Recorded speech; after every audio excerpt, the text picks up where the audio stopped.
Can we spend Sitting an by the entire fire. podcast going through hunting douche and Hunting douche just and just... naming the people that we know who are like that? No, that could be really dangerous. It could be amazing. We'd have no friends left. It'd be great.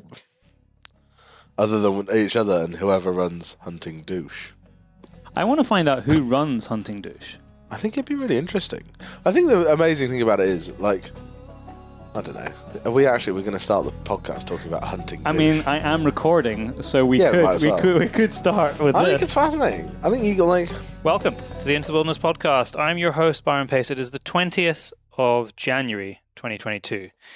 We release these shows every 2 weeks, alternating between the Living with Nature series and the longer form conversations like we're going to have on this episode with a host of different people from all around the globe. In this show, I sit down with friend and deer manager Sam Thompson, who has graced us with his voice and presence on more than one occasion already over the last 5-6 years. As always with Sam, this is equal parts entertainment and informational. This podcast is produced in partnership with the publication Modern Huntsman, which is released biannually. Our latest volume is dedicated to the conservation efforts on the continent of Africa, tackling stories from elephant hunting in Botswana to anti-poaching efforts in Mozambique. You can get your copy now on modernhuntsman.com. And if you're a Patreon supporter, you also get 15% off. So head over to patreon.com/Byron Pace, and that is a perfect segue into thanking the top tier Patreons this month, who include Richard McNeil, Ronnie Speakman of rdcontracting.co.uk, James Marchington, the guys at South Esher Stalking, Thomas Cameron, Mark Zabrowski, and Colin Knight. Please welcome Sam Thompson back to the show. So I was having this chat with someone relatively recently about 6 years ago.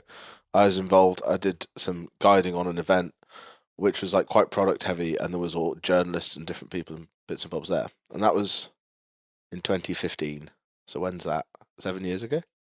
Oh yeah, we're in 2022. Yeah, we are, Get aren't to we? this. So yeah, 7 years ago. And 7 years ago, the idea that there would be enough of a social media, Instagram hunting world thing, that there would be pages on Instagram taking the piss out of pages on Instagram entirely about hunting, and those people would have millions of followers, it would just be completely unheard of. Then everybody was excited because like Jagd and Hund magazine were there. Yeah. And like As old and kind of archaic in the best kind of way, I guess, as you can get. I mean, very down the line stalwart of the German publishing world.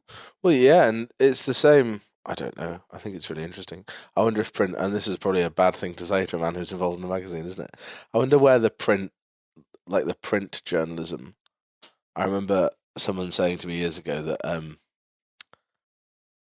what was it? Print media is dead, and I read that on the internet. I remember that. Yeah. What a great line. I think the hunting world is just a fascinating place for it because there isn't those writers now, and I speak as someone that's done a little bit of writing in our little world. There isn't those writers now that there was when I was, and we're pretty similar age. Those guys like the Giles Catchpoles and John Humphreys, who used to write for the Shooting Times, Yes. and probably like the American equivalent of that. It's your Jack O'Connors. Yeah, exactly. Those people who are like not necessarily, well, they weren't professionals. There's what was his name? Was it? It wasn't Giles Catchpole, but like one of the teachers at Sedbergh School. He wrote in the Shooting Times. He wrote books. Our friend Jago Miller's dad, who wrote books about ducks and things, and really like was an authority on that. And those people had such a knowledge, or maybe knew that they didn't have such a knowledge, so wrote in this very lovely way. And I think that's really changed. I think like the people, however you get into magazine writing now, like I say in the shooting-y world and the whatever it is, however that is, must have changed so much because of social media and the presence and the this and the that and the other. And I think the quality of the content has generally suffered. There's exceptions, and I think and you and I are a prime example of I think there's now more of a place for like a philosophical conversation about things I think that happens more, maybe. But I think then it probably doesn't in the mainstream. But that's also kind of going back to how it was. That's kind of going really back long to ago. some of that old school writing and thought process, and being more of a naturalist or a naturalist first and a hunter second. And I think we're seeing an evolution of that now that was definitely lost. And I think, I've had this discussion with one or two people before. I think that some of the reason that was lost was the increased commercialization of it, particularly through video. And I think a lot of that was driven out of the US with the hunting channels. And it just became this massive churn machine. It became about eyeballs on, it became about high-fiving, it became about killing shit.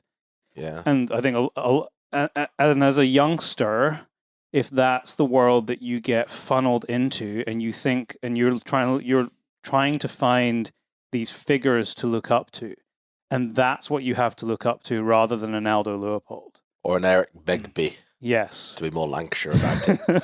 Yeah, no, I totally get that. Then you're going to aspire to that, and I think it then takes a little bit of time, so it is about more than that.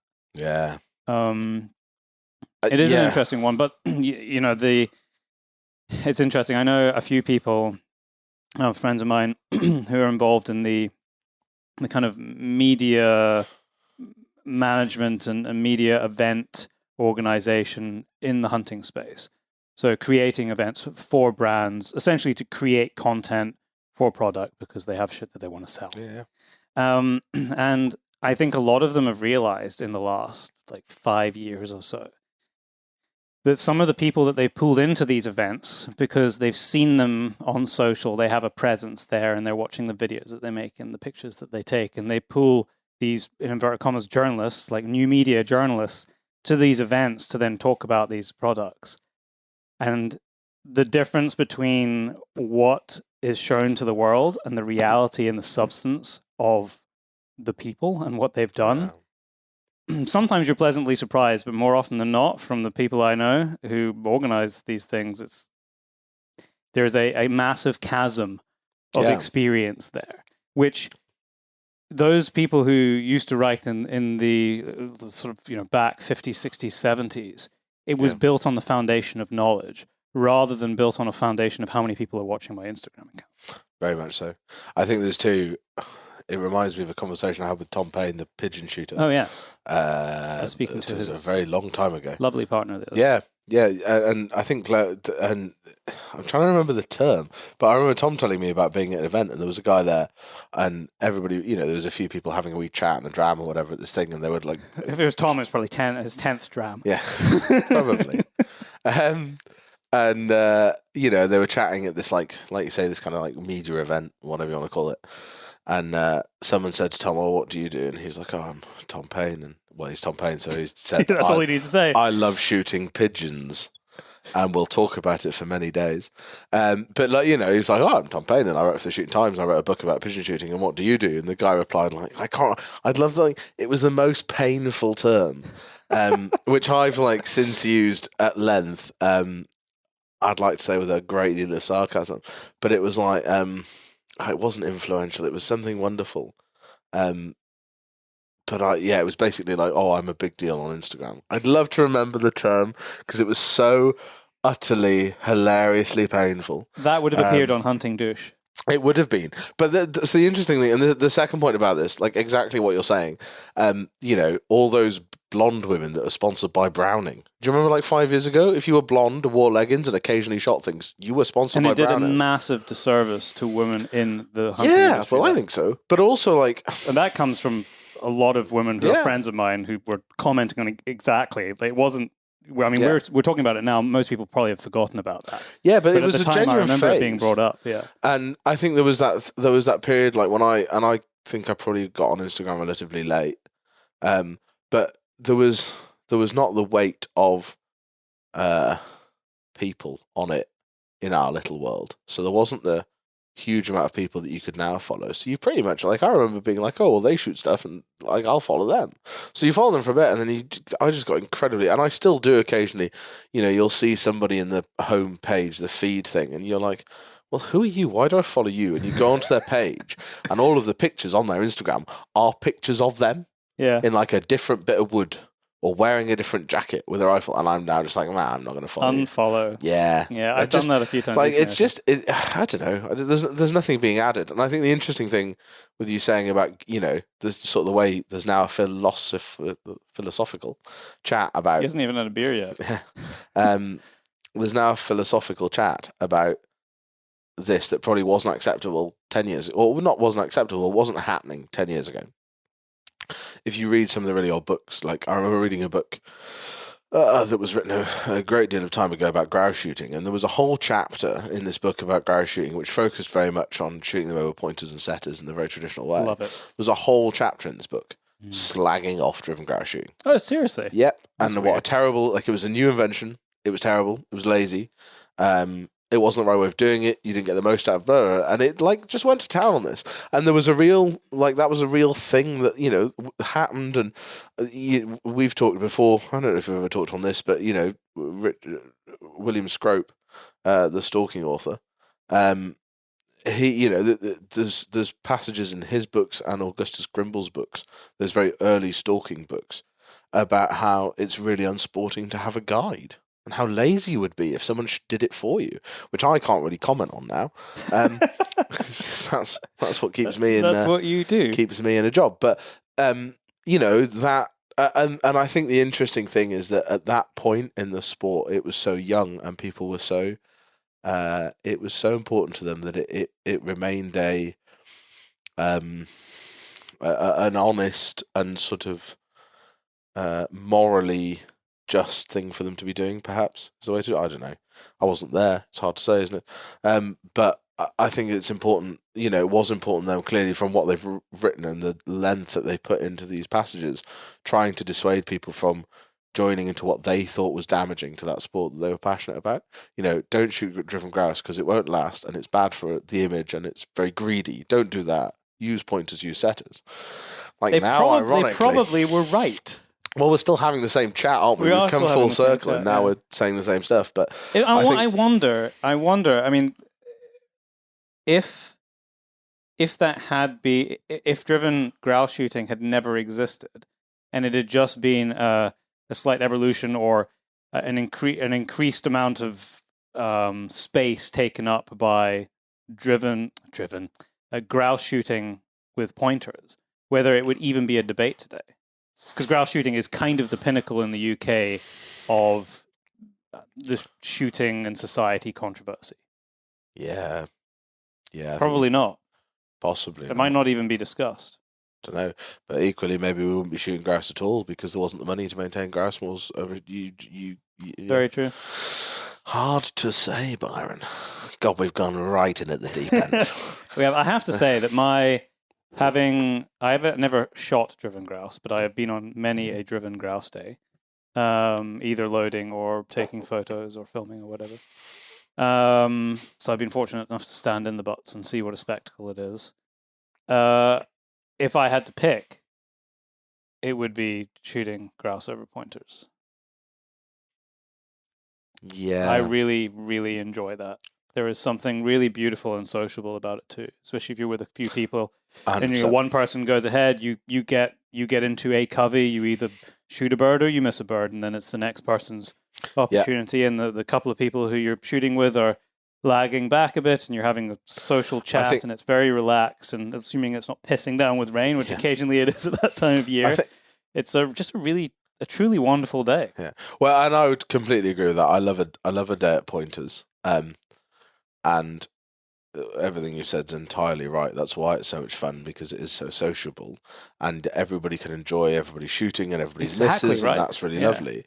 And then I would quickly follow it by saying what I don't particularly like, and I've never really got, I don't know, shooting walked up grouse in lines over spaniels. I don't really enjoy that. No, it's very hard to do. I've done that, and it's very hard work. It's very hard work, and I think it's because you're in that sort of scenario where suddenly there's kind of like a team that can be let down. I think that puts quite a lot of pressure on people shooting, because they don't want to be lagging back, they don't want to fall behind, and there's all of that. he's shooting quite a lot, or did he poach that? But whatever. There's not that kind of, I don't know. I think if you're going out to shoot 10 brace, shooting 10 brace over pointers between 5 people, 2 people, 10 people, whatever, I think that's a really nice way that everybody kind of gets an amount of shooting that's pretty equal. And there's a really, like you say, the gang of folk walking behind the people shooting and behind the person working the dog, that they have every bit as nice a time all the time. Whereas I think any driven shooting, if you're not in the shooting, if you're at an end of a line or whatever, and you're not, and obviously, you cycle through and it works so that people do get shooting and all these different bits and bobs. But yeah, I would agree with you completely. I think one of the things for me is that you are, because you're pretty much behind the person whose opportunity it is to go and walk up to the pointer that's pointing on the grouse. You're kind of invested in it with the person. Yeah, it's with exciting, the gun. isn't it? Yeah. And whether it's you pulling the trigger, or this is how I view it anyway, whether it's you pulling the trigger or you're watching the person make that kind of final stalk in with the dog and then the dog going forward and making the flush, it almost doesn't matter. Yeah, and I think like so much of Sean Connery's here. So much of virtually all, and I'm not a big, like what the Americans would call bird hunting. I'm not a particularly knowledgeable or good or experienced person when it comes to that, and it's not my favourite thing to do. But the bit of it I like the dog work, I like the hunting aspect of it, and I think anything with pointers or setters or any sort of dog like that, it's a really exciting thing to watch. It's a very interesting thing to watch. I've been to pointer and setter field trials, and just watching different dogs run and how they run and how people handle them is interesting. And I think you then combine that with a little bit of shooting, which it generally is a little bit of shooting, and a bag at the end of the day, which can generally be eaten by all the people that are there. That's quite good. And the ability to, make something of not having an awful lot of grouse, but having enough grouse to do that, it means it's something that you can do in a lot of situations and is relatively affordable for people and generally quite good. I'm having some deja vu here. I'm remembering that I think the last time we talked about, and we're not going to talk about this today because we've beaten this to death with a stick. We talked about big bag days. Probably. And I think then we got phone calls from the various organizations or representatives from various organizations in the weeks that followed about our discussion. I think we probably slagged some people off as well, like we tend to do, which is never a good idea, is it? No, that might have actually not been the last it's never discussion. A good idea. It can be good fun. But, it wasn't the last discussion. It was the time before that. The last time you and I had a podcast, it was again the start of the year. Now I think you've done 3 starts of years. And I was at your other place, which was in Inverness. Yeah, Jemima's Flat. We drank a small barrel of beer. And we were quite drunk by the end of it. That was great, wasn't it? That is not happening today. I literally only have 1 can in my hand and Sam has 1 can. And we've had a very civilized meal. But we are a very short walk away from quite a lot of whiskey, so anything could happen. What I really enjoy about that is there is quite a few people that have booked hunting with me since and have come stalking. On what basis? And are like, oh, well, we kind of came because you're that guy that got pissed on a podcast. And I was like, oh, yeah, I was, wasn't I? Oh, no. No, that was good fun, but that was a long time ago. That was pre-COVID and things. And then there's probably been a few times since we've said, "Oh, we should probably do a podcast," and we haven't. And we have. Did you live so far away, Sam? Yeah, I do. And it's yeah, and you're never anywhere. Well, I mean that is also a rather large component of why we haven't. I mean, I've seen you quite a lot recently in the last couple of months. Yeah, it's been lovely. But I haven't seen you very much in the last 2 years. No, because COVID and I haven't been home very much. Travel. Yes. International superstar Byron Pace. Well, I mean, international traveller for sure, because that's how I eat. I don't know about superstar. Yeah. No, I think it's nice to be back. That's the term. It's good to have a headset on, feel like a pilot. It's nice for me to be back at home for a bit, as in back at Scotland. When I came up to see you, it was at Stags, wedding. Wasn't it? Oh shit! Yeah, it was. Yeah, it was the back end of Stags. It was. It was October. It wasn't the changeover week. It would have been the second to last week of Stags. Probably. Yeah. I had a handful of really nice days on. We weren't even shooting, or I wasn't shooting. you had clients here, and I was just embracing being on the hill with stags and people also enjoying their day. And it reminded me how good it is to be out on the hills in Scotland, because it's so easy to take it for granted when it's literally at the back of my house. I like walk out my back door and the hills are there. And I've done a lot of it over the years, but I've also been away a lot recently. But there is something very grounding and something truly magical, and it's good for me to remember that I have that on my doorstep. Yeah, so I'm grateful for the opportunity to come out in October. No, it was lovely, and it was we had a fantastic rut this year. It was long, which is lovely. Very lucky that we had good stags holding hinds, and I think when you've got that spectacle in front of you, that you don't need to be stalking, you don't need to have a gun, you don't really need to have a camera. You need a set of binoculars, and then, I mean, I've not done the travelling you have, and I haven't seen the wildlife spectacles that you have, but I think that takes a lot of beating. And there's an awful lot of people that have seen the wildlife spectacles, and they still come back, and they still say it takes a lot of beating, so I can't be entirely wrong. No, it really does. There's something... But equally, I get excited. You know, I've never hunted outside this country. There's been a plan for a really good friend and I to go over to America, hopefully, and do some different hunting. Yeah. And that's something I'm really excited for. And actually, there's so much I can see, and it's taken me a little while. I don't know. I went through a bit of a stage. The problem is when it's your job, you get all funny with it, and you go through different stages, and that you always basically like it. But depending on what time of year it is, and the season you've had, and the people you've dealt with, and everything else, you get to a point like, the last thing on earth I want to do is go somewhere else and do this and pay for it.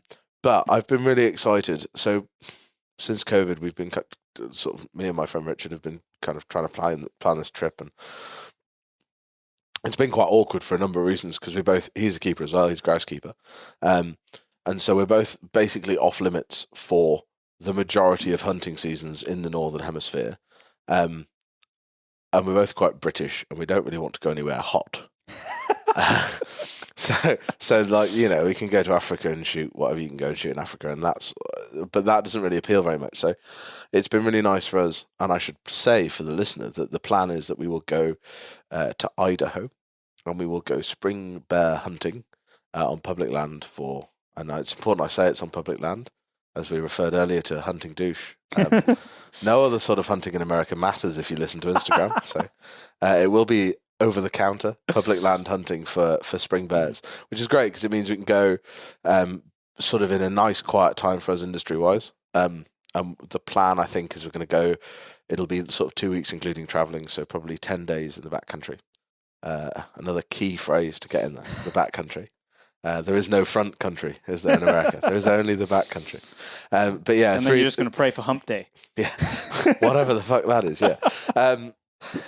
Yeah, so we'll go over and we'll do a kind of self-guided, try and get really far into some sort of cool wildernessy areas and really use it. And I think that's the thing, both of us know the chance of us seeing, the chance of us, if we do see bears, working out that it's a shootable bear in time to shoot it is probably really slim, because my friend Richard actually has seen some bears, but I've never seen a black bear.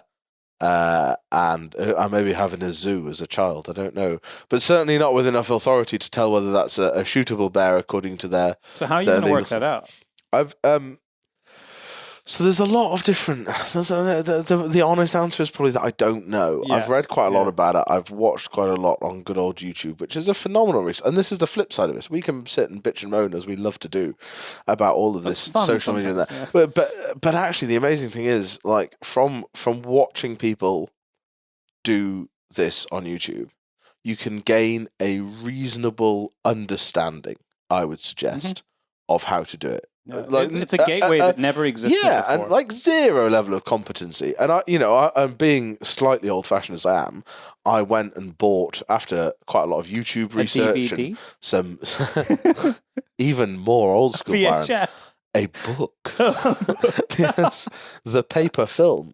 So like I did a load of YouTube research and read lots of articles and bits and bobs on the internet, and I was like, actually, just because I come from that there's probably the last generation of people That could read. well, that like will be like, I can watch these things on YouTube, but what will really confirm in my head that it's true is a book, because only published work, it's sort of like right. So I bought this book. I think it's called Black Bear Hunting. Funnily enough, I think there's a picture of a black bear on the front. It's quite a green book from memory. And I read this book, and I was like halfway through it, and I was like, Jesus, this book.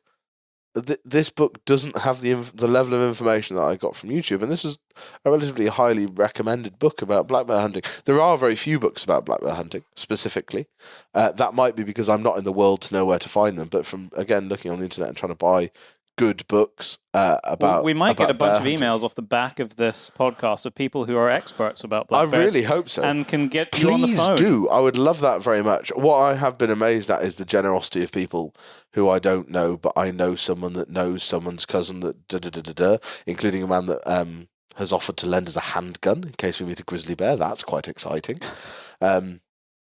But you know, bear spray. I think there's. I will go for all of the things, but I don't really think a pistol's necessary, because I'm going to go with a really big gun. So I feel a small gun to back up the big gun is probably a slightly strange thing. But I know nothing about bears, so maybe that's why. But no, I think it's amazing that, you know, you can watch a lot of YouTube videos, and you can. Yeah, that's true. I can attach it to my binocular harness. Some of them do have the little side holsters on. Yeah, no, the one that I use that I really like, I remember when I first ordered it, and I was like, oh my God, I can buy a holster that clips on the side. I must do this. Even though you can't own one can't here. legally own a gun, but I could look cool. Which I should say I didn't do, so I am holsterless, which would be a shame if I went to America. But I'm sure you could get I'm sure if you can get a pistol, you can get the bit of leather to stick it in, can't you?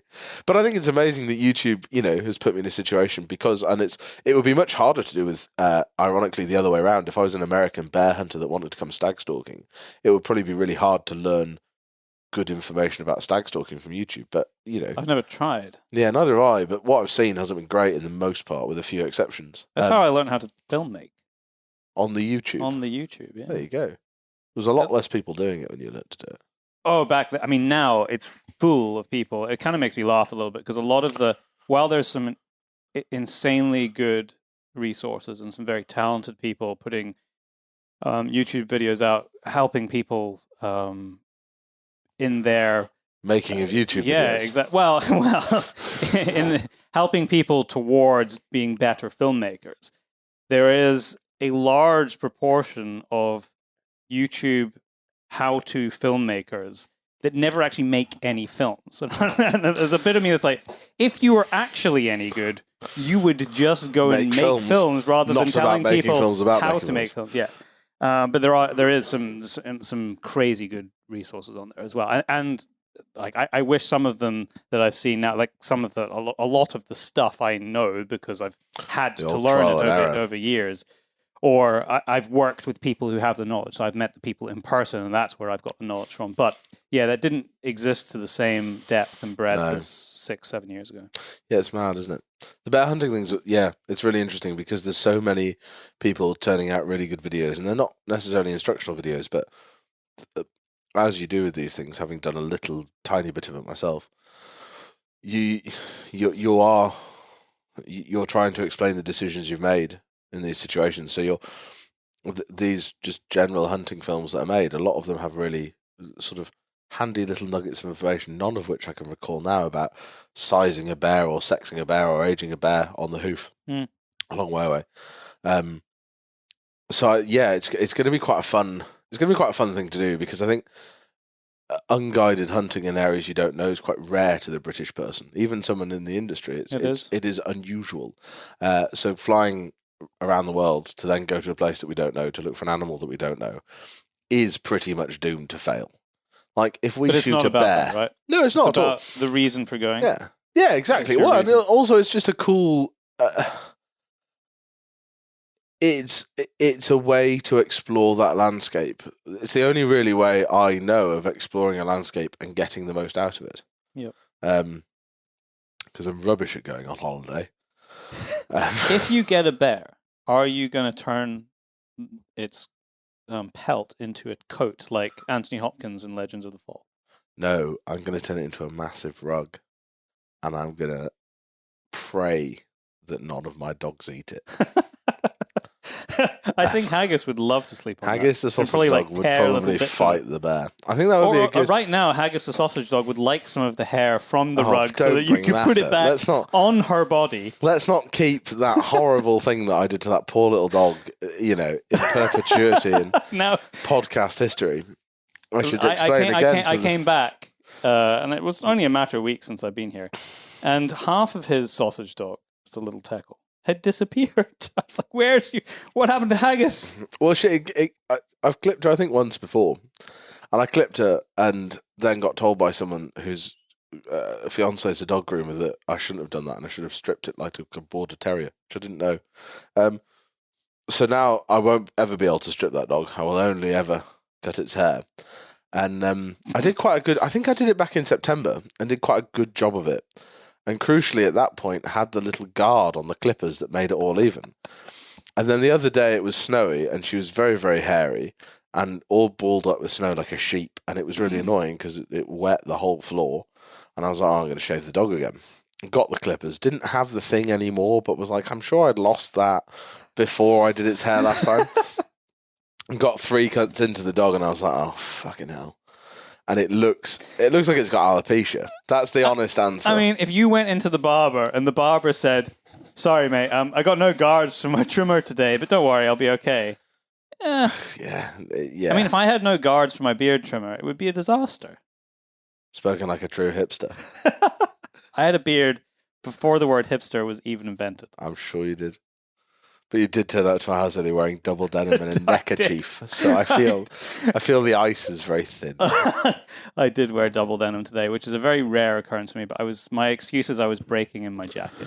So if I thought I could do it, I could break my newish jacket in company that I know well. Yeah, that's true. And obviously, knowing me well, you knew that I wouldn't tease you about it. Of course not. Let's not talk about it. This podcast. Is incredibly dull.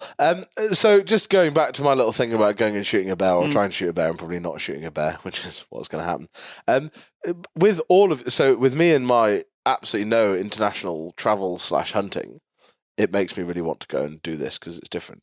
Do you find because you've done a ludicrous amount of traveling and all right, not necessarily hunting, but spending an awful lot of time on hunts all over the world, does that make you want to go and shoot rabbits at home? Does it make you want to go and shoot an ibex in a stan?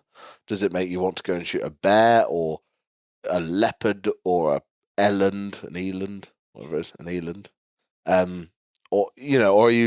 Does it make you not want to do any of it? Do you think it has does Byron Pace now have a different outlook on it all? And of course you will do because it's a different time, but that pre-getting, and you've always traveled a lot and gone to Africa and things, but that before you've been ibex hunting twice? Oh, no, well, second time will be in a few weeks. Second time, but you went to the Himalayas, didn't you? Oh, sorry. Yeah, well, that was for blue sheep. Blue sheep and tar. So yeah, but so you've done what, 2 tar hunts, blue sheep, ibex. Yeah. A lot of these, sort of lifetime goals for a lot of people who do some of the stuff. I should emphasize that I didn't pull the trigger on any of those. No, I was documenting stuff. But I was there, and for me, it doesn't make any difference. Yeah, exactly. So you've been in that environment doing that thing. Does that make you? Are you like, well, I really want to go and shoot an ibex myself now, or are you like, I've done that, but I'd like to go and do this other thing? Or it's strange because when I was a kid, I guess, but when I say kid, I mean early 20s. You're not really a man then. You think you are, but you're not really. All I desperately wanted to do was be immersed in those environments, and I was never so much worried about being the guy carrying the gun because I knew that in most of those places that I wanted to go and experience, I could never afford to do it.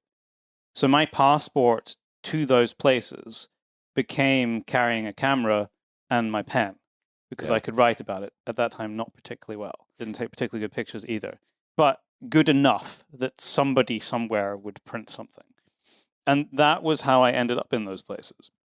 And so, I've, through that journey, had opportunities to go to locations where not only would I possibly never have been able to afford to go myself as the hunter, there would also be actually, in many instances, absolutely zero reason for you to go there other than hunting. Yeah, There like is nothing Tajikistan. else happening. I mean, there is lots of cool stuff happening in Tajikistan, but particularly where I was in Tajikistan and those mountain ranges, there is no reason unless, I don't know, literally unless you'd picked the point on the map and said, oh, this would be a cool mountain range to explore. I'll go walk up there. Yeah. Which would be difficult because you're walking through people's villages and it is the only reason to be in those places. And you are, by being there for that reason, actually giving something back. I think that a lot of travelers who go to places because they want to experience it, it's quite a selfish endeavor.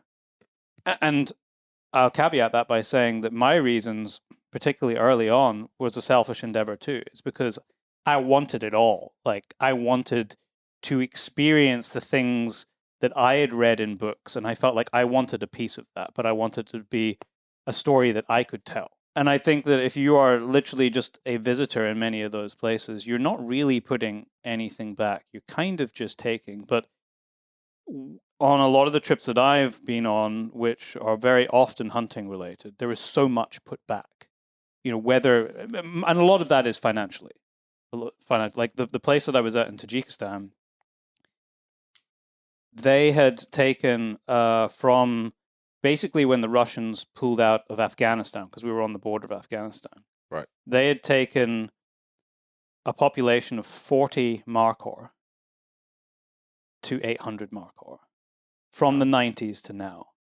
Basically because this family banded together, got a whole bunch of the villagers on board across these 6 different valleys, and said, this is a resource, and if we get hunters in to come and pay for that, I can pay you not to go and kill this wild food resource. Because that was the only reason that there was basically, like on the Afghan side, there's, so they told me, there's basically nothing left. There's no ibex, there's no markhor. It's the same mountain range. We were literally looking over the river to Afghanistan. But when the Russians pulled out, they left a lot of guns there and a lot of ammunition, which then got into the hands of local people. It's very rural, poor communities, and this was a food resource. So they were, shooting these wild goats and sheep because why wouldn't you?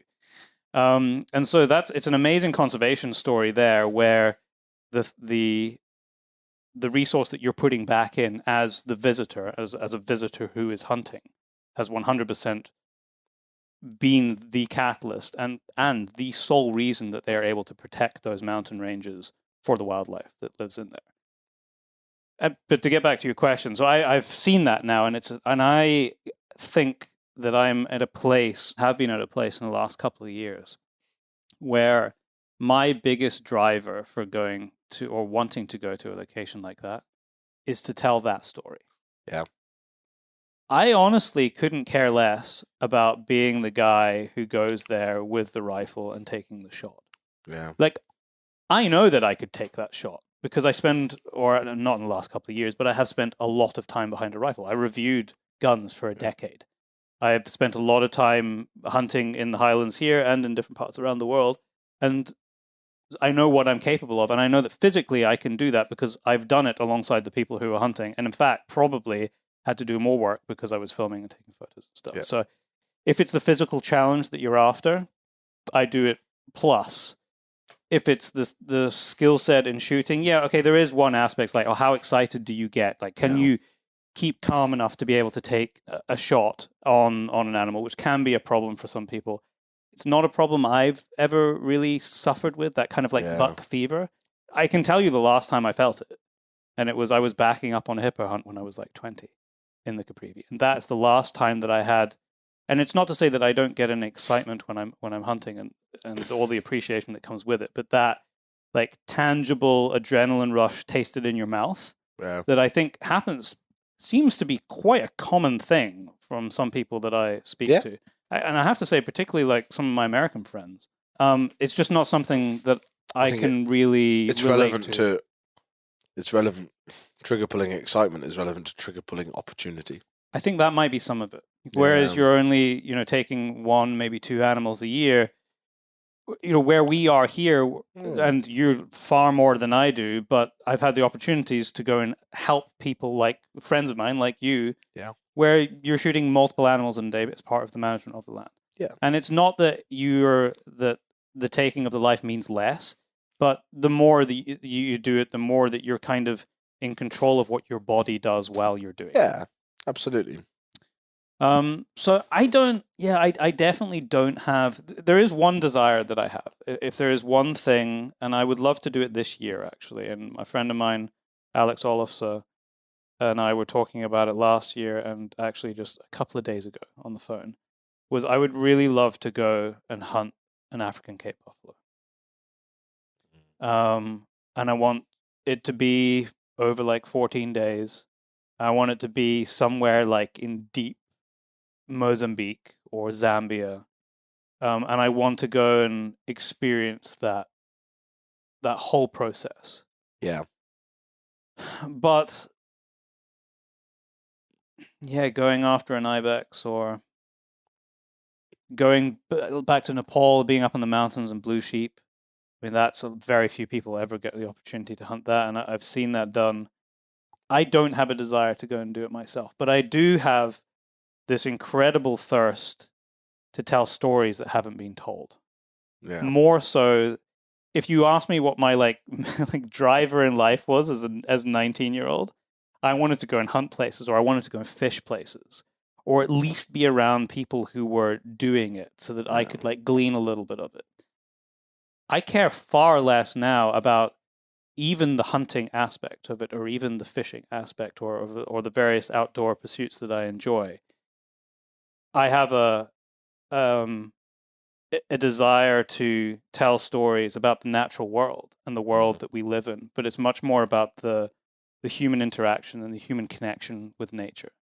And I really get a massive kick out of being able to tell those stories. And I think that's kind of, and maybe I'll come back to it. And I think that if there's a really positive takeaway about that kind of shift from my work, because I mean, you were asking what I do for fun. That's the kind of, there's a big blurring of lines, because a lot of the things that I do because I would do them anyway, because it's what I enjoy, is also what I do for work. So I love telling those stories, and I would like to do it. I used to do it when I had a different job. Yeah. You know, when I worked in finance, I was still doing that, not because for the menial amount of extra money that I was being paid to publish at that time. It was because it was something that I actually enjoyed doing. But what it does mean now is that when I do have the opportunity, like I did just after I saw you when we were talking about stag shooting in October, I went home and I was stalking with some friends for Robux. Yeah. And I had no camera with me. It was just purely because it's something that I love to do. It was on a farm that I've hunted for 15 plus years. I was with great company, and I got so much out of that. Yeah. And I really appreciated like every second being on the hill and everything that meant. And that means a lot, to be able to take those little bits of separation where I can kind of like split the work. Yeah. So it's nice that I can kind of return to that, because the problem is if it was the problem that I kind of started to find was if I was making like hunting shows, which I have done in the past, if that was my kind of work, if I was only, because I don't even write hunting stories anymore, but if I was writing hunting stories and I was filming hunting shows and I was taking photos of people killing stuff all the time or fishing, you actually don't want to go and do it yourself, or it becomes very difficult to do it yourself and not feel like you should be getting more out of that. You should be posting something. You should be showing the world, hey, look. And it's an easy trap to fall into. But I don't have that, because it's slightly less of what I do now. So I can go out and go stalking by myself, or stalking with a friend, and just enjoy it for purely what it is. Yeah. And I'm glad I've kind of got back to that, because I'd lost a little bit. Yeah, and I think you do. I think you go through phases where you're just like, oh, God, you know, you can do it with any part of that. Like you say, that's strange, and we're in a very similar position in that the things that you love doing don't happen to be because you made it that way, but are your job. And therefore, there's times when you're like, oh, God, I just don't want to do that. I don't want to go out and try and shoot sika hinds in the rain. I want to sit in the house, be dry, because I've and been pet wet. my dog. Yeah, I've been wet for like 5 days, but I need to go and do that. And I think the interesting thing with that for me is that actually when you get out and you get past that barrier of, I should go and do that, but I can't really be asked, and you get out, I think the thinking about it is worse than the doing of it. Because as soon as you get back out, you're like, I'm doing this again, and actually I really like doing this. Yeah. So even though it's Like raining, there are a lot of things in life you could be doing which are not as fun. Yeah, but I think, and I don't know, I'm in a job that people constantly remind me I'm really lucky to be in, which is an odd position. You're constantly, like, the people, in the nicest way possible, like, you have the dream job. And, like, that's delightful until you're having a really shit day and someone's telling you how lucky you are to have that job, and you're like, Yeah, but it's also not fucking luck. bully for Like, you. I was having podcasting with Ben O'Brien the other day, and he was Oh, asking yeah. me a similar, like, he's got a new show out called Woodside, if I'm remembering rightly. And I think I'm the first episode on his new podcast. And we were talking about this exact thing. And I was saying that the amount of times, it's similar to what you're saying, the amount of times I have people saying, if you're going on one of those trips, I'll come and carry your bag. It's it's really lucky that you have that job. It's not fucking lucky at all. And also, 90% of those people don't want to carry that bag. No, well, I don't think they'd last a week. No. Because it's not.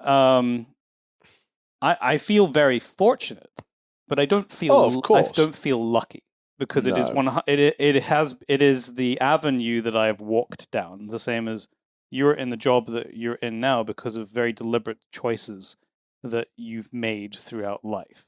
Probably. I think so. Yeah. I think so. I'm going to go with that. Yeah, I think so too. But you wouldn't want to carry the 23 kilo camera bag and tow the other bag, and then the other two bags also weigh 23 kilos. Trust me. No.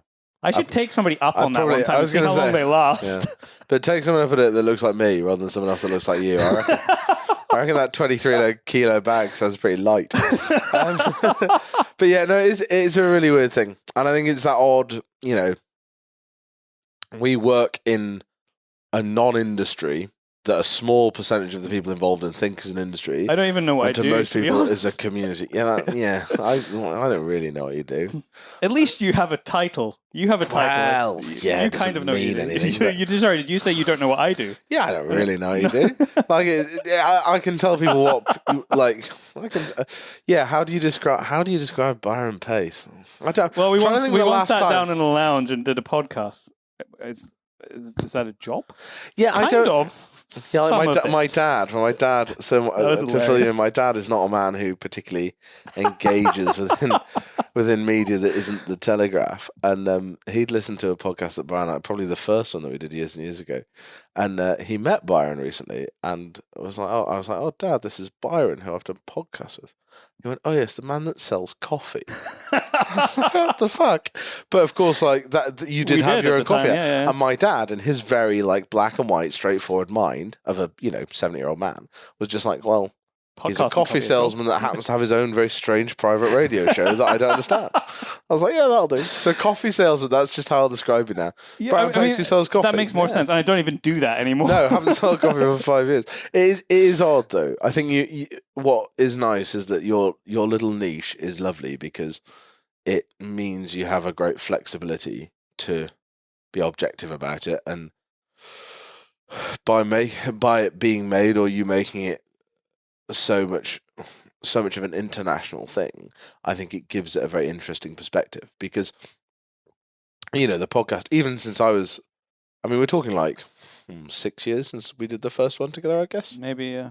Yeah, it was like just after I'd been at Ardnamurchan, so that would have been 7 years ago. 6 years ago. So, anyway, then like your podcast was a lot more British centric. You weren't doing the weight of international work that you now do by a long, long, long, long way.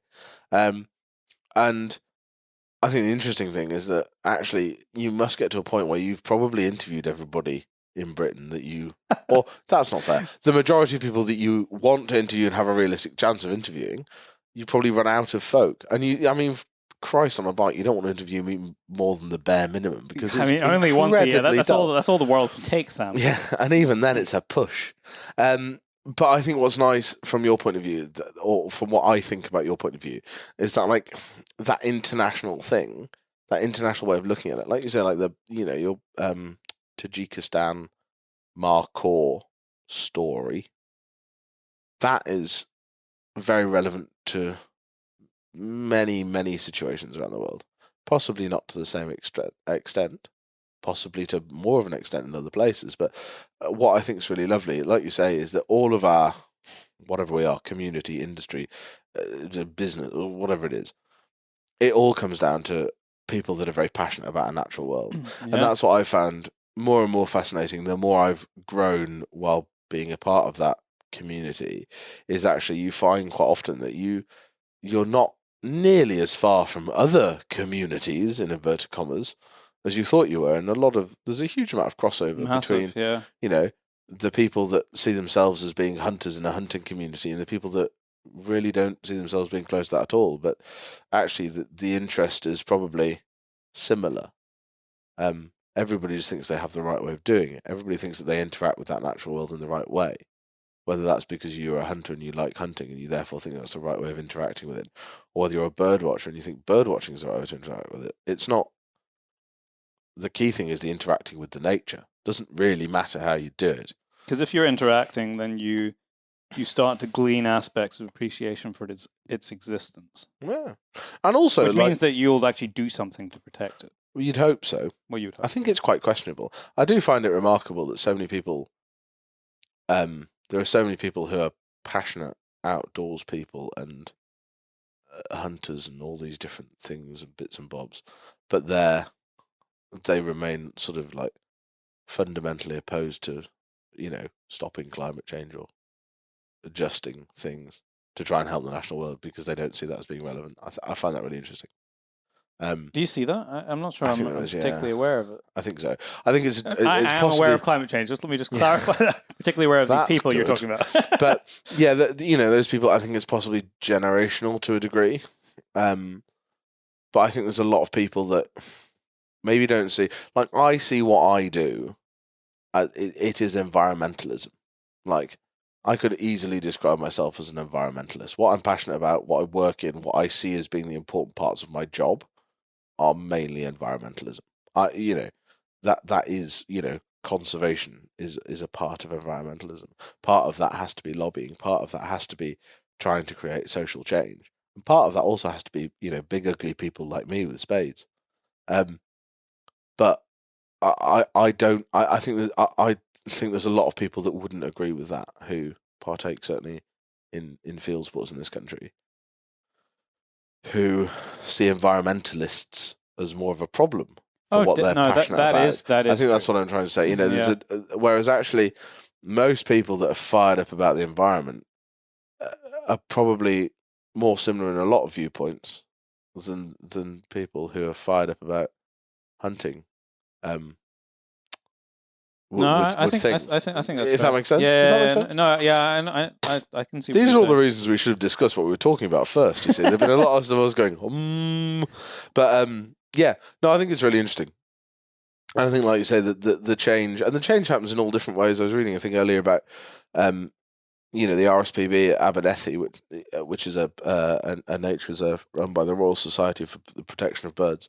I have to remember these things. That lots of people that listen to this aren't people in Scotland. A previous Capercaillie stronghold. And that's exactly it. So a Capercaillie stronghold for a long time, and when there was I think the first funding for Capercaillie was in the mid-90s, late 90s, and they got like £6 million, and there was 2,000 Capper, I think I was reading, and 5 or 6 years later they ran out of funding. It was the end of the project, and they said, well, has it worked, kind of thing, there's EU funding, and is it successful? And they said, yes, it's very successful. It's kind of halted the decline, blah blah blah, but we are down 400 birds, and they'd started with 2,000, they're at 1,600 or something like this. So we've had this decline in Capercaillie, which are very important species in that environment, highly protected, and that decline's been fairly drastic, I would say, in my understanding, since say the 80s. And the RSPB literally just now, I think within the last 12 months to 2 years, have admitted that there is an increased badger population in Abernethy. Yeah, and they're seeing more badgers. They're seeing more of other mammalian predators. So martens, foxes, and badgers. are the big predators, and of course 2 of those things are protected, which makes it fascinating, and it does make you wonder a little bit if one of the reasons, and I'm sure there are a great many, and it's not as simple as this is going to sound, but one of the reasons that those birds do better in Scandinavian countries is, in a lot of cases, they do hunt badgers, and that they legally dig them with terriers, and they eat them as well. Very Scandinavian. Didn't know they ate badgers. Though. Yes, I remember reading a thing by Clarissa Dixon Wright, that great bastion of eating funny things. That the badger ham is quite a delicacy. The Germans eat it as well, or did. I don't know if they still do. But there's all sorts of interesting stuff. But I think it's nice that I think certainly there's more of a mellowing in our industry. I think people of my generation are a little bit older, or a lot older in some cases, but are see less of a divide between, well, you work for the RSPB and I'm a gamekeeper, so we won't get on. I think that's less of a thing now. Thank goodness. I think there's good people in all of the teams. There's also bad people in all of the teams. But I think that there's a general sort of going forward mentality, which I think is good. But I think a lot of, say, my clients will be sort of fundamentally anti-RSPB, as an example. And is that just because it's been ingrained in the culture? Probably. And there's also lots of people that will swingle back to social media and the press, and it gets people very fired up, and there's lots of daft stuff being said and lots of things that aren't true, and I think our industry can be pretty terrible in terms of what it puts out as content. Yeah, no, that's fair. And there's a lot of stuff that just isn't really correct, and we peddle it very, very hard. I wonder if we'll see Capercaillie back in decent numbers in Abernethy or anywhere in Scotland. Actually, I mean, there's some places I suppose where they're doing. Not to sound miserable, but I think it's more of a time of how long we will see any of them for. I think down to predators or habitat, because the habitat that's suitable for them surely must be increasing now. I don't know enough to tell you if there's an answer and what that answer is. That's my honest answer, is that I just don't know. I don't know if there is an answer. I don't know if there's a solution that will work to get them back. Personally, I think it's probably habitat, predators, and disturbance. I think disturbance changes. Disturbance is a big part of it, particularly when they're lacking. Yeah, and we can't close public access, and I think that's something that we should be able to do for a species so threatened and so important as that. We can't, something that they do in other places is that they review the protection of a certain species. So the badger, for example, and they're culling them in England because there is an overpopulation. So why, if they can cull them for TB in areas where they farm dairy cattle, why on earth couldn't we cull them for capercaillie protection in areas where there's lots of badgers and not very many capercaillie? Good question. And sadly, I don't think that's ever going to be a conversation. I don't even think that's a conversation that the people that have these conversations will be willing to have, because it's too prickly. It would just waste time, because the answer of no will be so short and so hard. I wonder if anyone's actually doing a study on predation of nests by in Abernethy now. I don't know about Abernethy. I know that Kathy Fletcher, who's really? a GWCT scientist, Yep. I know she has done some very interesting work on kappa relatively recently, and I'm not a man that is fully up to speed to it. I might have to get her on. Kathy, yeah, she'd be a great person to get on, would be Kathy Fletcher. She's a very knowledgeable person, interesting person. Tell me about the sika here, because that's actually one of the reasons that I've come up for this trip. Is tomorrow we've got a day on the hill with a rather fine chef who cooked for us tonight, and we're going to be hunting sika. Yes, I hope so. So I'll give you we'll give a full bit of background, not for you because but for the listener. So I, at the sort of in the early spring of last year, made a bit of a change and took a job as the head keeper on the estate we're sat on at the moment, where I live. It's a just shy of 20,000 acre, fairly traditional mixed Highland estate. I think we've got about 10% forest cover. And the predominant management objective is a traditional mixed Highland estate. So we stalk red deer on the open hill. We put effort into trying to produce grouse which we didn't have any to shoot last year, but hopefully in future years we will have some to shoot with pointers, like we were talking about earlier. And we have a small beat of a salmon river. We have loch fishing for trout. It's a very, very lovely place. It's somewhere I am very lucky to work. I'm very happy working here, and it's a fantastic spot. But one of the things that we do have that in some ways is not so positive, and in other ways perhaps is that we have quite a large population of Japanese sika deer. So we're north of Inverness here, and Japanese sika deer are fairly well spread through the Northern Highlands. I'm trying to think where the Highland line is, and the sika deer in Newton Moor, which are relatively low down, and then those sika deer go across towards Fort William, and then down the west, and then they're in Tweed Valley. So, yes, they're in the Tweed Valley, which is so they got out. I think that was an escape. So the Japanese sika deer got into Britain because it was brought as an ornamental species, like so many things were, and then they escaped, and then they have proliferated. Had profiterole in my head. But yeah, so they have expanded their range exceptionally well. They're a very well adapted species to our climate. That is essentially the thing they do exceptionally well here. And so there was a few different parks that they escaped from in the North Highlands, and different populations have sort of linked up. They're predominantly a forest deer. You do see them on the hill in some places more than in other places. In Ireland, they get a lot of them way out on the hill. Don't they? There's an awful lot of hybridization in Ireland as well, which is the only hybridization that I'm aware of in Scotland is down in Argyll. So the peninsula that goes down towards Campbelltown, where Tarbert is. Now, were you saying to me, because we were talking about this last time I was here, that their thinking now was that this was when they were expanding their range and there just simply wasn't that many sika, and it was kind of forcing hybridization? Yes. I'm fairly reliably informed that the predominant reason there was sika hybridization in that part of the world, so in that sort of Argyll area, was because, and we're talking in the probably 70s, 80s, early 90s, before my time, there was hybridization occurring because the Forestry Commission was shooting, who own an awful lot of land there. They're a major landowner, is what is now called Forest and Land Scotland, but was at the time called the Forestry Commission. They had a very hard line on deer populations. They were shooting red deer stags all year round, out of season. They were not shooting red hinds all year round, out of season. And so the way that sika deer expand their range is that the young males are pushed out and they sort of, go exploring, if you like.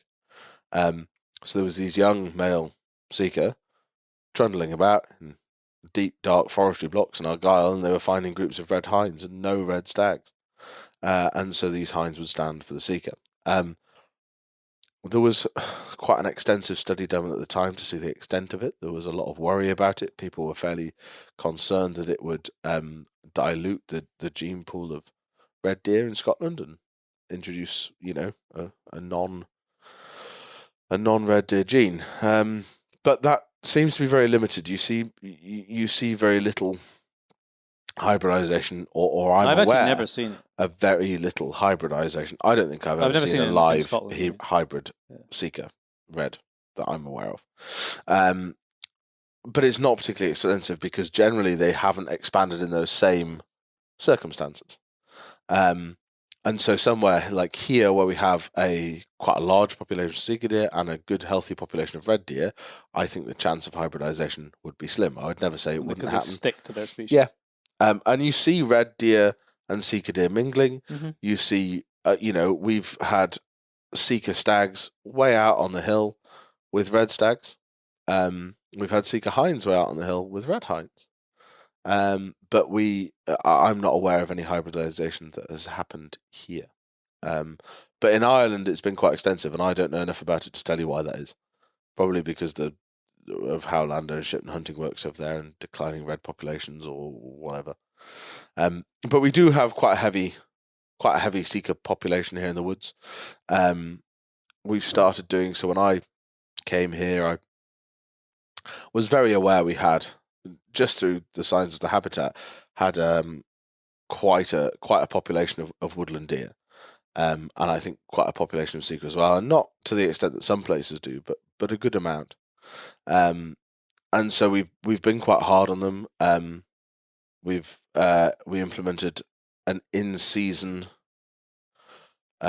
zero tolerance policy, so there's no management of the sika other than if it's in season and it's safe to shoot, just to try and bring that population down and try and get it to a level that I think is slightly more sustainable.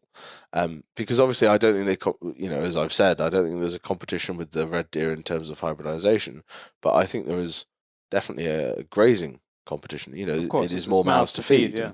And, red deer being our native, or one of our two native deer species, I would rather have those mouths being native red deer mouths than Japanese sika deer mouths. Interestingly, as well, this is an area that historically, we're talking Victorian stalking books, talk about shooting a good number of sika deer, and indeed, speaking to people. Yeah, no, sorry, gosh, a good number of roe deer. Glad we clarified that. Yeah, a good number of roe deer, and indeed, well into living memory, there was more roe deer here, and they were shot in small numbers. Do you think the sika have pushed them out now? I don't think the sika have pushed them out as much as I think they potentially have browsed them out a little bit. I have seen a very few roe deer here, but not what their browse line will be higher. Their browse line's higher, and they are, like I say, just a very successful animal in that environment. So I'd like to think if we can reduce the sika population slightly, we might see a bit of a kick in our roe deer population, which would be lovely. But honestly, I think it's a fairly steady job in that I think we're going to be, we will continue this shoot on site policy in season. Next season, definitely. We still have, we'll have shot nearly 60 sika hinds now. We'll have certainly shot nearly 50 sika hinds plus calves. And my target at the start of the season was 50 sika hinds. And I think if we can deliver that along with our red deer cull and the various other things that we have to do, and I'm lucky that I've got a very good team here with me, the three other guys that very helpful, 2 trainees keepers and an underkeeper. So we're quite well staffed, and there's there's good effort being put in to achieve that cull. But realistically, it's like all things in this job. It's nothing's quick. It'll take us a good long time, and I think realistically the sika are probably here to stay. I don't think we're going to extirpate them. I don't think we'll reduce the numbers to a level of concern for their welfare. I don't think they're ever going to be in trouble, sort of thing, because they are very, very successful. Even now, you can see red calves and in quite poor condition. We've not had a particularly hard winter at all so far. Touch wood. What is it? The 12th of January or something.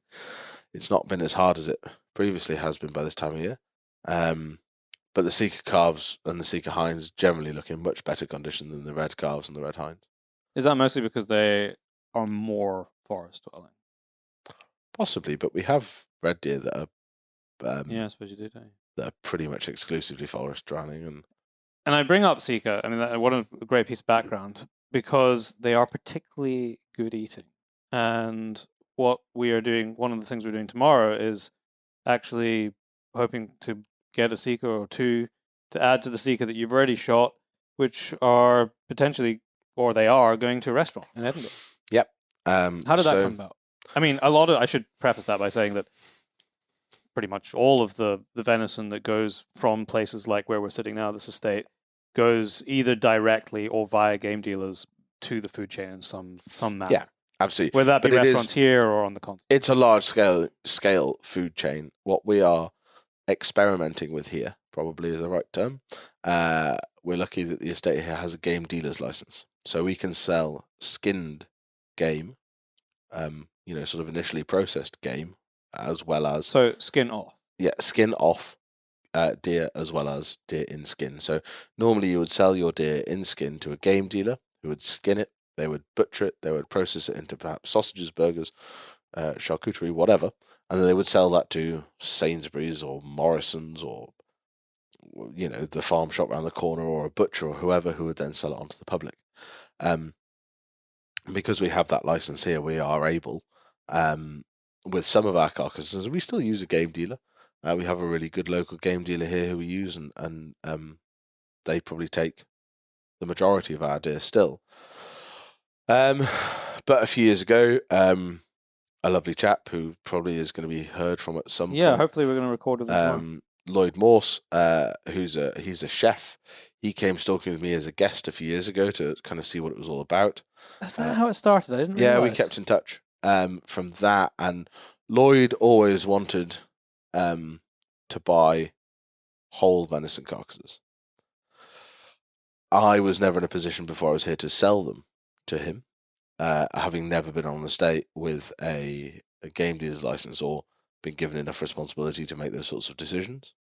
So when I came here, I discussed with the estate owner, and we sort of had quite a long chat with Lloyd, and essentially came up with a bit of a system where we would sell whole sika carcasses, skinned.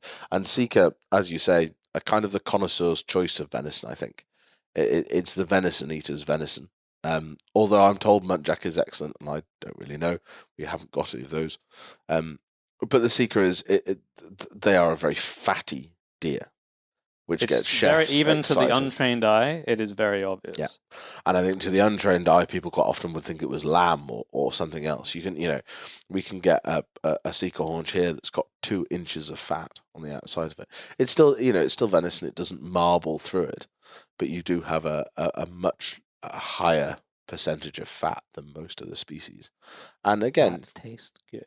it is tasty, and it's a lot of that is they're woodland deer. They're out of that weather. They've got good grazing here. They're not particularly high pressured in that we haven't got we don't have a huge footfall of access takers or road or so they're not running around all the time keeping out the way of people and dogs and no, exactly. all that shit. So I think they're quite happy, stress-free deer in the most part, which probably helps. But the carcasses that we produce from the sika are in my opinion, particularly good. And so Lloyd got very excited by this, and to make it worthwhile, got a couple of other restaurants involved that he knew chefs at or owners of or whatever.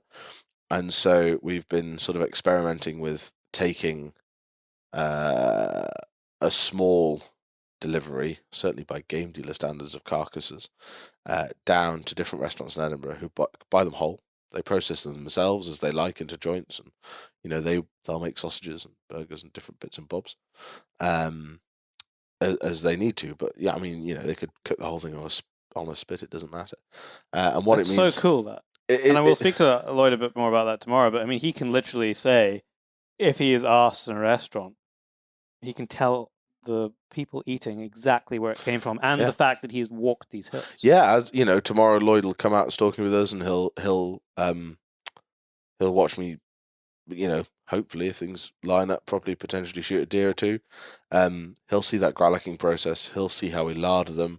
And Lloyd's been to the estate before, and he's seen a bit of it. But he has a fairly unique handle, I would suggest, and a lot of that is all power to Lloyd, because he's also done that with the lady he buys his sheep from. Yep. And where he buys his chickens. So a lot of that is because he's taken those steps to put himself out there and make sure that he can have those opportunities. I would never stop any of the guys that are buying venison from us would be more than happy to show them the same thing. I'm excited to go to his restaurant and see the final stage of it being presented to people in his restaurant, having seen the carcasses here in the larder. Yeah, I think that'd be lovely. I actually haven't been to the restaurant yet because it's in Edinburgh and I don't go there very often. So neither do I, but I'm going to make a special trip. And so will I at some point. Other than the airport. And I'll go and probably not eat any of the venison, ironically. Yeah, because you eat it all the time. Yeah, that's like 90% of the meat in my freezer is venison, so I probably would have the lamb. But I think it's really nice. It's really nice for any number of reasons. It's nice from a stalker's point of view, in my opinion.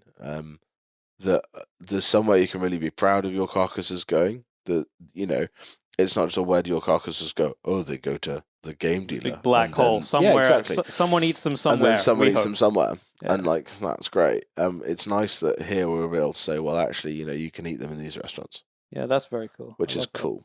And it's nice that they're getting, even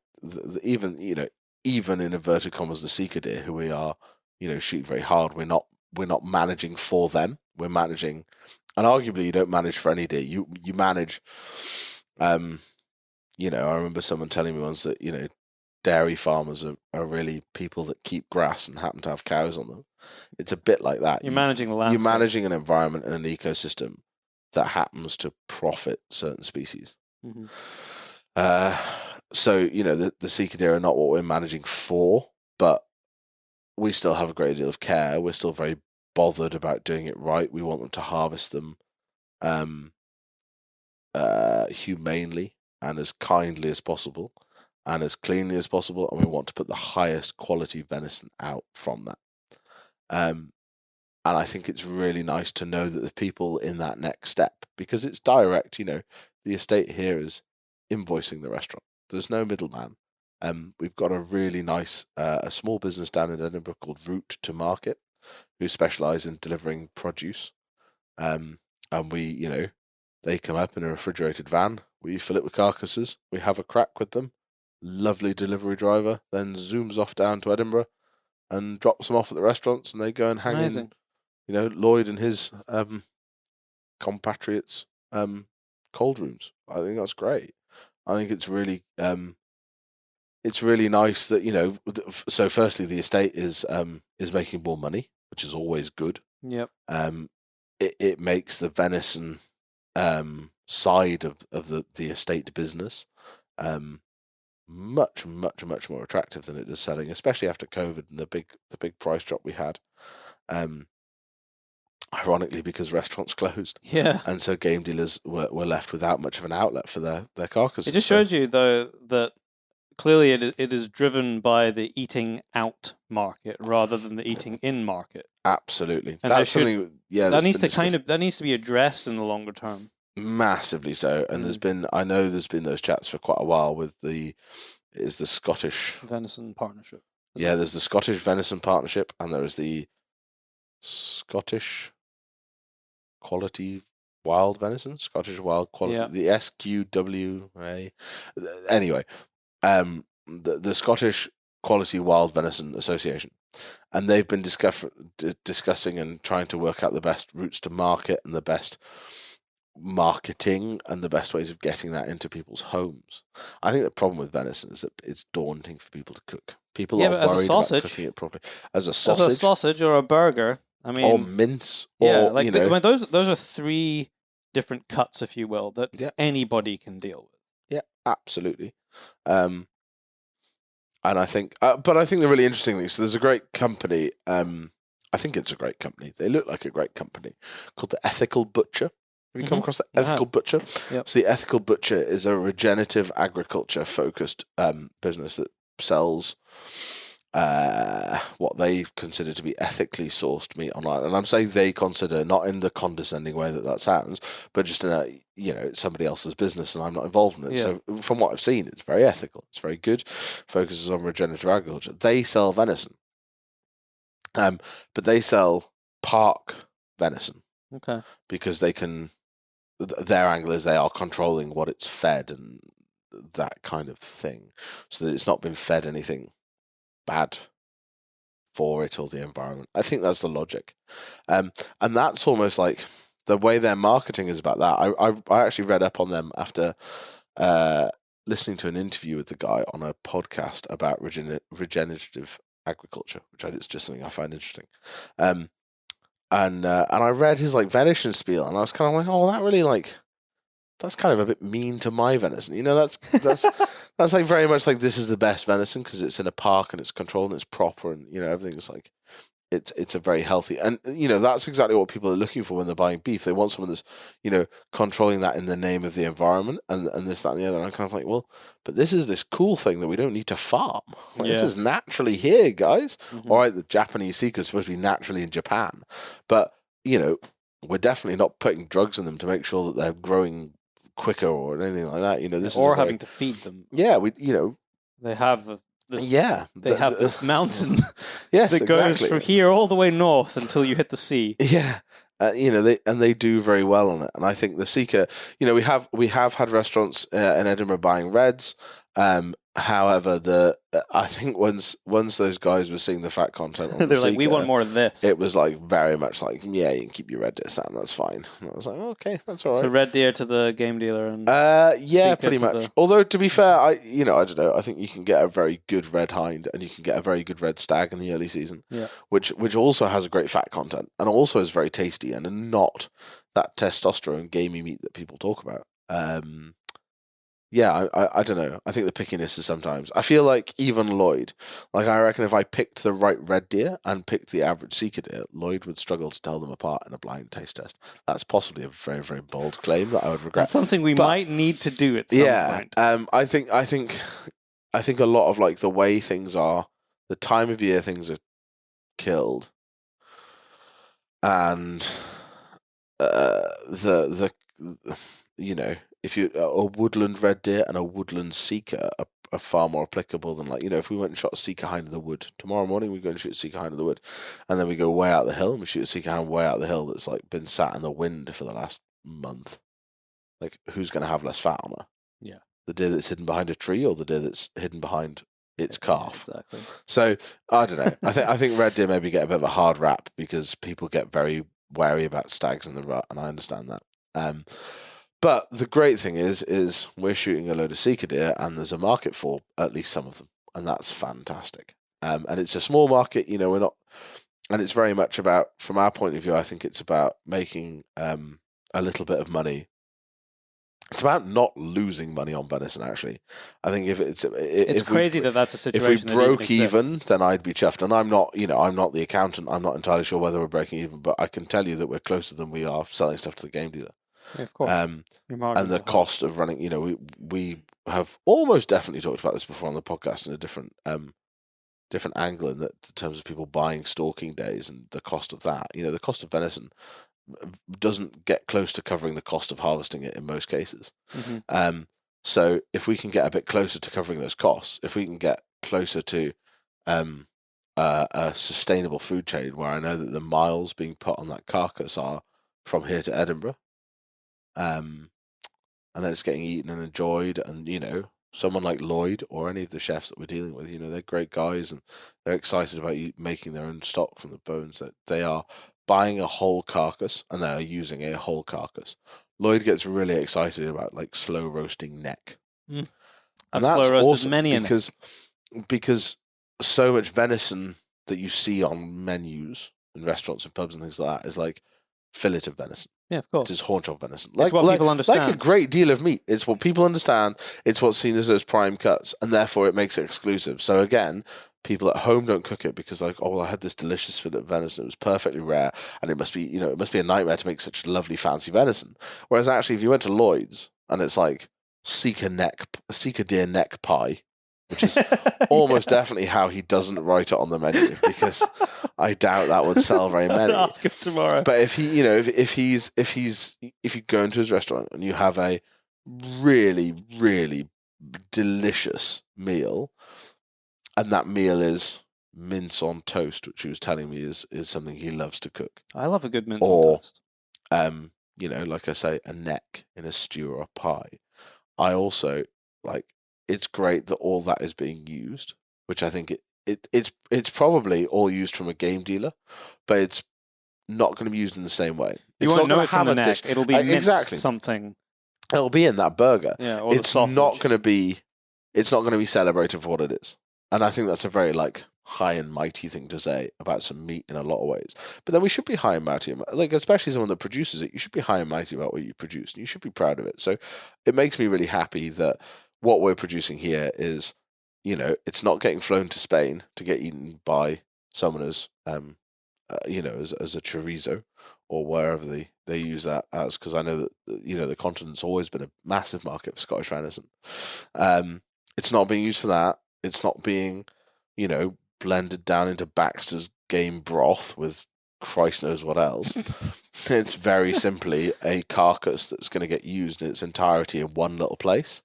And they're going to butcher it in that kitchen, and then they're going to use those bones to make stock, and that's going to be enjoyed by people. I think that's really nice. That is awesome. That's a cool feeling. And it's, you know, I'd like to think it's something that can be used by other people, and that, you know, we could maybe supply some more restaurants, and I'd love to see more of our carcasses being used in that. I'd love to be doing more local stuff as well. Edinburgh's a long way away, and there's great restaurants closer. Yeah, Inverness is just down the road. Yep, absolutely. And I'd like to think, like I say, we're very much experimenting at the moment. It's a new thing. We're trying to make it work, and we're trying to make it viable in terms of our time and money, and their time and their money. And I'd love to see, you know, you think between here and Inverness, you've got between here and Edinburgh, you've got Inverness, you've got Aberdeen, Perth, you've got Aberdeen, kind of, if you're doing a bit of a detour. Yeah. You know, you've got there's Perth, no money left in Aberdeen now that oil's died. Yeah, you've got Perth, you've got Stirling, you've got lots of places with lots of restaurants, and I'm sure lots of them serve venison. So, you know, let's work out how we're going to get that there, and I think that's great. Well, I am very much looking forward to getting out on the hill with you both tomorrow. Yeah, it should be fun. Hopefully it doesn't rain. But yeah, it should be fun. I mean, a little bit of rain's okay, but if it was pissing down all day, that would be a little disappointing. Yeah, very flat. But, no, I can't wait to get my legs out on the hill, take some pictures, and tomorrow have a chat with Lloyd and sort of hear the chef side of it and hear some of his backstory. Because I don't know a lot about him. I know a bit about his restaurant, I know what you've told me, but to hear the experience from his side will be very cool. And he's much more interesting than me anyway, so that'll be a doddle. Well, Sam, thank you for coming back on the show. Don't worry. I think you are the guest that's been on the most. No, after the show. Yeah, that's sad for you. I think. That is that is an endorsement for me. But I feel sorry that you can't get some of your cooler guests on more often. They're all just too busy. Too busy being cool, Byron. Yeah, and we'll have to see. So what's your next like podcasting schedule? What have you got planned for the year? Do you have anything planned? Well, I'm going to try and be more, not that I was undisciplined last year, but as I was explaining in the kind of extended intro on the first show of 2022, last year was just chaos for me. Like being away, filming, writing 2 volumes of Modern Huntsman, and it was just very hard to be consistent with the shows and to find the time to edit them and put them out. And also, and I said this on the last show, that I'd done it for a long time. And and you did like one every 2 weeks for... Well, I was doing one a week in the first year of COVID. Yeah. Just because I was in the States at the time, and like I was sitting in a city, and why not? Yeah. You know? And I had a podcast studio that I could use, so it was really easy. And it was fun. But I was just a little burnt out, and I didn't want to ever get to the point, and I don't want to ever get to the point where I don't feel like the conversations that I'm having are the best that I can do. Because then I can't get the best out of my guests, and then I don't think that's very fair to ask somebody to listen to something that I don't feel is the best. Yeah. And so I'd rather not like take a break and, you know, maybe not put something out. So there was a lot of gaps last year. But I'm sort of, you know, I'm kind of looking ahead to 2022 and in a better place in terms of what I want to achieve this year and the kind of shows. And we've got some cool series like the Swarovski series, which is going to run for at least the first 6 months. Yeah, I listened to that the other day. Jemima and I were driving around Assynt listening to the American bird watching man, whose name I can't remember. But I thought that was a great podcast. Yeah, so that's going to be out once a month, that kind of format. And we've got Charles Post, who you're rather fond of, and another, like a whole heap of really cool guests that are going to be on that. And then this kind of show where we talk shit. For the people that aren't cool enough to get any free Swarovski gear. Yeah, sad times. We're going to talk shit and have a long form conversation. How do I ascend to the lofty heights of the free Swarovski podcast? I imagine you get, for going on it, you must get like some free Swarovski. No. I'm not as interested now. That's a shame. Although I think a lot of them are Swarovski ambassadors who have been on. So a lot of them are actually are using their gear. So like qualified as more. Well, actually saying that, that's what you use anyway. I am a Swarovski. You do. You have your Swarovski rangefinder. Not only am I a Swarovski fan, I'm a Swarovski snob when it comes to binoculars. Oh, you are. And actually, recently, I traded in my old Swarovski rangefinders for exactly the same model of Swarovski rangefinder binoculars. Why? Just because they were like 5 years old. And You just wanted the updated version. I just know. You probably could have sent it back to them and they would have refurbed I did them for you. that. Oh, you did? Yeah, just before I sold them. I sent them back for a refurb and then I got a new pair because I feel like they are. It's not even like, people are like, it's like a joiner's hammer, but it's not, because the joiner like doesn't have to use this hammer to use all his tools. It's like a joiner's hands. Like It's that is like what swapping your binoculars hands are. out. Well, yeah, it's just like it is a constant, and they have like a horrible life. They do. Like what I would say is that laughing as we were earlier about binocular harnesses, that is something I am such a fan of. I recommend to everybody, like, get a binocular harness and try and like love your binoculars, because otherwise they bounce around getting dragged through shit. Like mine live, so if you think like mine presently are outside on the dashboard of the Hilux, and it's probably like tonight's not cold, but like it could easily be -10 a night at this time of year, and then 6:30, 7 o'clock tomorrow morning, I'm going to put the Hilux on power heat, crank the air conditioning up, and spend like 10 minutes getting it really hot. So they go from freezing cold to really hot. They then get out and go back into the freezing cold. Like they fall off the dashboard because many times they bounce off the indicator column, and then they land, like, hopefully they land on a part of my body I can catch. Quite often they bounce off my elbow. Like they just have the shittest time. So I feel if you do what I do for a living, then like buying a pair of binoculars for life is not a good idea. Although, so before I have my fancy Swarovski rangefinders, I have a set, like my first pair of binoculars are a set of Swarovski SLC 7x42s, and mine are in that pale green color. I love that color. Only made for like the 80s. Yeah.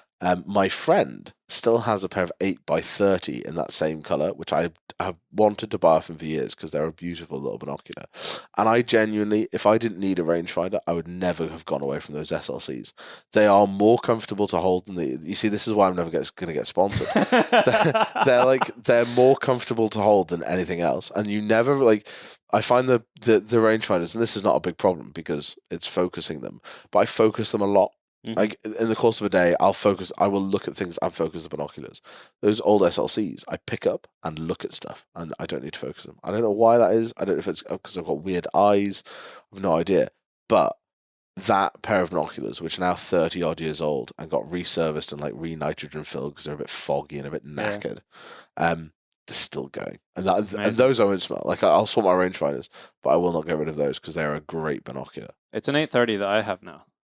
Yeah, you see, I like for the hill, I would have 8x32s or 8x30s or whatever they are. These are the ones I use for the hill. Yeah, I would always have those. But I have the 8x42s. I don't like 10s because they make my eyes sore. I have a pair of 1042s, which were the first pair I ever bought. I was 19 years old when I bought them. They're a pair of Carlos. Yeah. And I still have them, but they make my eyes sore. It's funny, if I have to do a lot of scanning. Yeah, whereas I like 8s, and I always have a telescope. So I always have like if I'm on the hill, I always have either a Grays or a Ross draw scope, which is 20 something power or 30 power, like a lot of power. So I don't need 10 powers because I will look at stuff in detail with the telescope, and in the woods, like I always think if you could have 6 powers, then I would. But yeah, I always wanted back in the day, I always wanted a 7x50 Swarovski Habich scope. You still see them every now and then. Was it a 7x50? You still see 8x50s. They're quite common. I think they did. There was a 7. They do a 7x50. There was a 7 something. Yeah. Yeah, but yeah, the 8x50s you still see a lot of. And that's a great scope because 56mm. Like I wouldn't have another. I have a 56mm objective lens on my Vermin rifle. But other than that, it's a lot of scope though. 42s. Yeah. Like my stalking rifle, my like estate stalking rifle's got a 4-16x44 scope on it, and I just wouldn't have a bigger objective lens than that. Yeah. They're too big. They're too heavy. They get in the way. I think 50 is the biggest I have. Yeah, 50 is good. My one of my night forces is a 50, and that's a nicer size. But my Vermin rifle's got the big attacker on it, and that's a clunky. It weighs like 1.3 kilos. So the scope. Yeah, the beast. But anyway, this all goes. We're finishing up. And we were finishing up. Well, just to finish up the question that you asked me, I do have one of the really sort of exciting things, other than the Swarovski series, is that, and it's sitting on my desk kind of on my desk right now, I'm working on it, is a really quite highly edited podcast series that might be 3, possibly 4 episodes.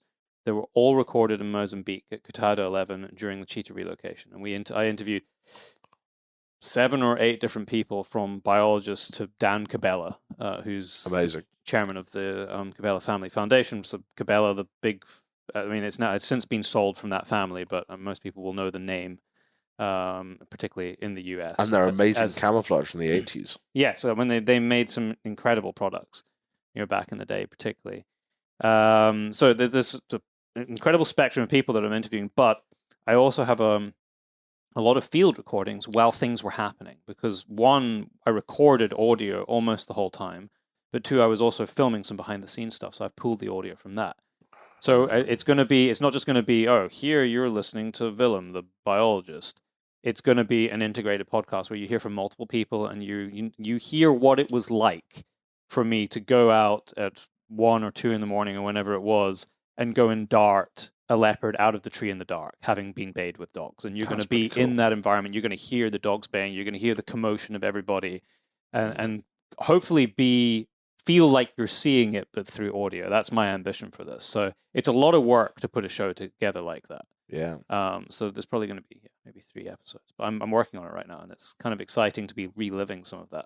Yeah. Sounds a lot harder than being sitting, whatever we're doing, in my living room, having a pint. I mean, it's more exciting to go and do, because it would be like, and I nearly thought about doing this tomorrow, but I'm busy taking pictures tomorrow. Was recording some, like having you both mic'd up tomorrow, and you're doing the stalking and pulling some of the conversations that you have, many of which could never be used. Not the heavy breathing. And integrating that into a show. But it is a lot of work to be able to do that. But I would like to be in a position like we were able to do it, because a lot of the content that we've created, whether that be the stories in the new volume of Modern Huntsman, around the Mozambique story, have been funded by the Cabela Family Foundation. So we've had the ability to have a bit more time to be able to do that, to highly produce a podcast series. That's really cool. To put the behind the scenes stuff together, to tell the stories, it's great to have the privilege of being able to do that, because it's the kind of stuff that I really do enjoy doing, but it does take more time. And also it's a great, I think there's so much, you can look at those things, can't you? And you can look at that effort and that project, and you can be like, this is amazing. They've, and I don't know the details, they've taken these cheetahs from here and they've put them there, and that's great for cheetahs. Well done. Or leopards. So they were relocating cheetah. Okay. But we did collar a leopard as well. But so you can look at that and be like, yeah, that's an amazing story. And I think that in itself is worth talking about, and that's great. I think it's so much more interesting, especially for people like me that aren't necessarily a naturally scientific person. Like I'm quite I don't know, I'm definitely not an artistic person, but I'm not a scientific person. I think numbers and things I struggle with a bit. So having, like you say, that behind the scenes, like how it actually works, like clicks with my brain so much more. I'm a practical person, that's what I am. Neither an artist nor a scientist, just a man with a spade. And for me, that like who looks at brown things in brown places. That great line. That like things like that, where you can kind of start to understand how you go about it, like how that guy that does that for a living does that every day, and how he thinks about it in that daily way. I think it's really cool. Well, that's hopefully the insight you're going to get. Well, that will be exciting. I might start listening with the audio, with the audio recording of. Actually, you can't hear a hell of a lot in the helicopters, but I did have a mic in the headset, so you can hear a little bit of the chatter. Oh, amazing! But I mean, just to paint a 15-second picture, well, the vet who's part of this operation is hanging out the side of a helicopter as we're chasing down a lion running through the long grass, darting it in the arse. That's like cool. That's what you're going to hear. That's cool. Once we put all that. The thing I really want, just in case anybody does want to sponsor me, what do you want? I want a net gun. A net gun for your trainees? Yeah, I don't know. I saw one recently. I've never seen one in the flesh before, and I was at my riflesmith, and he's got one. Okay. Yeah, he's got a net gun. I can't remember why, but it was for some like very logical net gunning thing rather than me who just wanted one. They're like £5,000. They fire a 308 blank. And I was just like, yeah. Oh, so there's quite a lot of oomph behind that. Yeah, they go like 20 meters. Huh. So the Kiwi thing, they catch stags and stuff. I was like, that would be handy. It's like, you know, he doesn't know like, what for, but when my tackle runs away, thump. There you go. Have a net gun. So yeah, if someone wants to sponsor me, please be a net gun maker. That would be excellent. Okay, the call is out, sir. Yeah, absolutely. And with that revelation, thank you very much for coming on the show again. It is always a pleasure. Thank you for having me. And tomorrow, I think it is still tomorrow, not today. I don't think we've been talking that long. It's before 12 o'clock. It is tomorrow. When did we start? I don't know, but we have been talking for a while. Ah, well. But tomorrow we are on the hill. Excellent. Look forward to it.